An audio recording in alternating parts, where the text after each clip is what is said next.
Assalamualaikum warahmatullahi wabarakatuh. Selamat pagi dan selamat siang anak-anak Bapak. Ketemu lagi dengan Pak Rizal.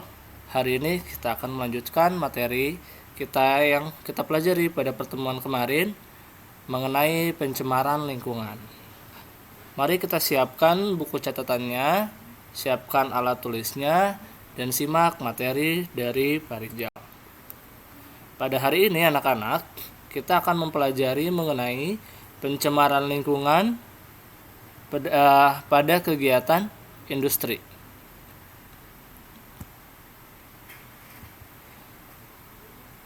Jadi, limbah industri berupa limbah padat yang merupakan limbah hasil buangan industri berupa padatan, lumpur yang berasal dari proses pengolahan, misalnya sisa pengolahan pabrik gula, pulp, kertas, rayon, Pollywood, pengawetan buah, ikan, daging, dan lain-lain.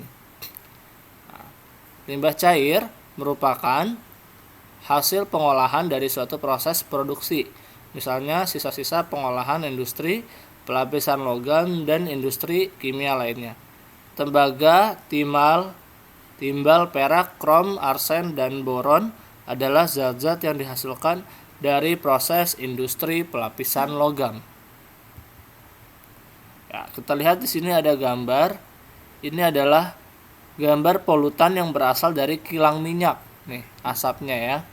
Dan polutan yang berasal dari kendaraan motor. Ini adalah contoh dari limbah-limbah berupa gas.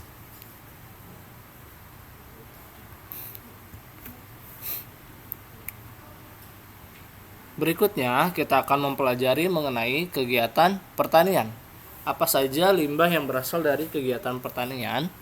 Nah, limbah pertanian dapat berupa sisa-sisa pupuk sintetik untuk menyuburkan tanah dan atau tanaman, misalnya pupuk urea dan pestisida untuk pemberantas hama tanaman. Penggunaan pupuk yang terus-menerus dalam pertanian akan merusak struktur tanah yang menyebabkan kesuburan tanah akan berkurang dan tidak dapat ditanami jenis tanaman tertentu karena hara tanah semakin berkurang. Dan penggunaan pestisida bukan saja mematikan hama tanaman, tetapi juga mematikan mikroorganisme yang berguna di dalam tanah. Padahal tanah tergantung pada jumlah mikroorganisme yang ada di dalamnya. Selain itu, penggunaan pestisida yang terus-menerus akan mengakibatkan hama tanaman menjadi kebal terhadap pestisida tersebut atau yang biasa kita sebut dengan resisten. Jadi kalau misalkan ada serangga yang terus-terusan diberikan pestisida yang sama, lama-lama serangga itu badannya akan menjadi kebal, mampu menjadi kebal terhadap pestisida tersebut. Berikutnya kita akan mempelajari apa saja dampak dari kerusakan lingkungan itu. Nah, dampak dari kerusakan lingkungan diantaranya ada tercemarnya udara, kerusakan hutan, kerusakan pesisir dan laut, tercemarnya perairan, dan tercemarnya daratan. Oke, kita akan mempelajari mengenai dampak pencemaran tanah.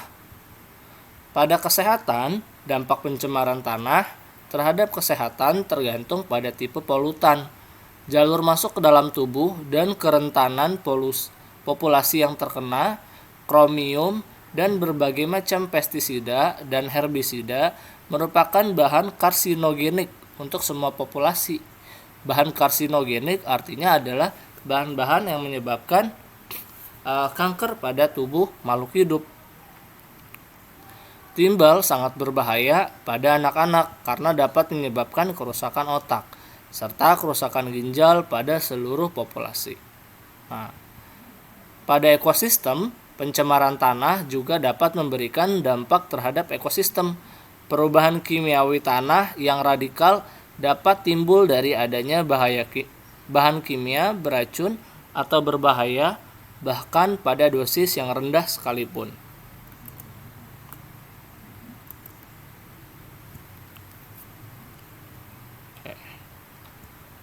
Lalu apa saja yang bisa kita lakukan untuk mencegah dampak dari pencemaran tanah?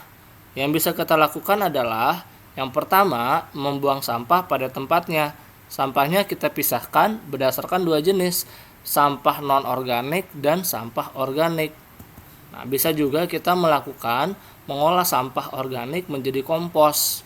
Kompos artinya pupuk. Jadi sampah-sampah organik nih, misalkan sisa-sisa sayuran, sisa-sisa dari dapur yang berupa dari tumbuhan dan hewan ya, itu bisa kita kubur dan kita olah sehingga dia bisa menjadi sebuah kompos.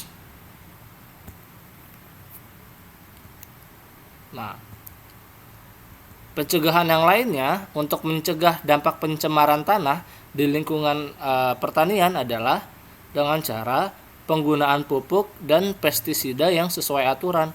Penggunaan pupuk dan pestisida tidak digunakan secara berlebihan karena justru bukan hanya bisa mencuburkan tanah dan bisa membunuh hama, tapi bisa juga merusak keadaan tanahnya sehingga bisa menyebabkan pencemaran tanah.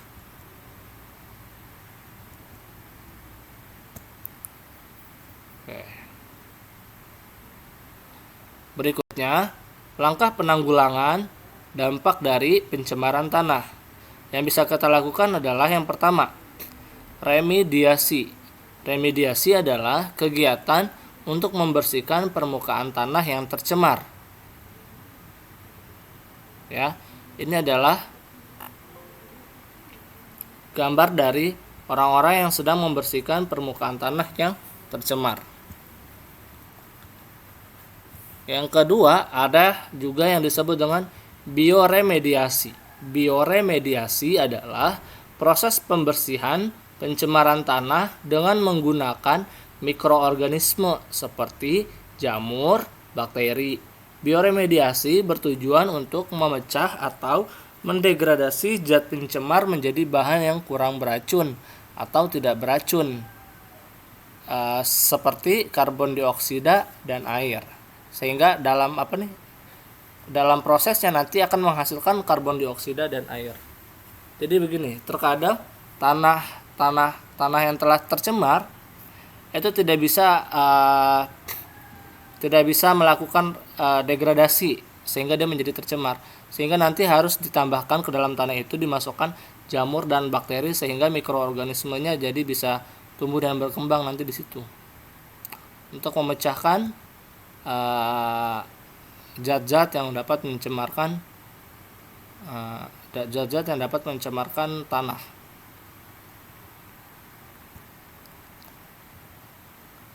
Nah, berikutnya kita akan mempelajari dampak dari pencemaran udara yang berupa hujan asam. Pernah dengarkah kamu apa itu hujan asam? Nah, istilah hujan asam pertama kali diperkenalkan oleh August Smith ketika dia menulis tentang polusi industri di Inggris. Hujan asam adalah hujan yang memiliki kandungan pH atau derajat keasaman kurang dari 5,6. Ini adalah proses terbentuknya hujan asam. Jadi skemanya seperti ini. Ketika ada pabrik, ada kendaraan yang menghasilkan oksida nitrogen dan hidrokarbon, juga menghasilkan dioksida sulfur dan oksida nitrogen, keempat gas itu akan menguap ke udara, akan membentuk reaksi kimia yang mencampurkan udara dan awan sehingga bercampur ke dalam awan yang akan menjadi hujan. Lalu awan hujan ini berpindah ke pemukiman warga menjadi hujan yang bercampur sama zat-zat berbahaya dari asap tadi ya. Nah, sehingga disebut dengan hujan asam. Nanti bisa menyebabkan korosi pada besi-besi. Korosi itu maksudnya adalah karatan. Jadi gara-gara ada hujan asam, besi-besi menjadi karatan. Kalau terkena kulit manusia, jadi kulitnya jadi gatal-gatal. Dan kalau masuk ke dalam sungai, sungainya juga menjadi sungai yang tercemar oleh zat-zat yang berbahaya dan beracun.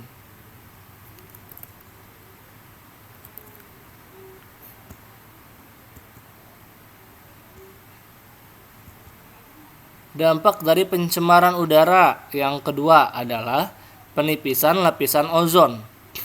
Ozon atau O3 adalah senyawa kimia yang memiliki 3 ikatan yang tidak stabil.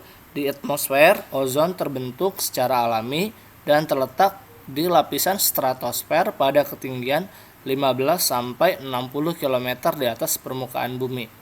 Fungsi dari lapisan ini adalah untuk melindungi bumi dari radiasi sinar ultraviolet yang dipancarkan sinar matahari dan berbahaya bagi kehidupan. Ya.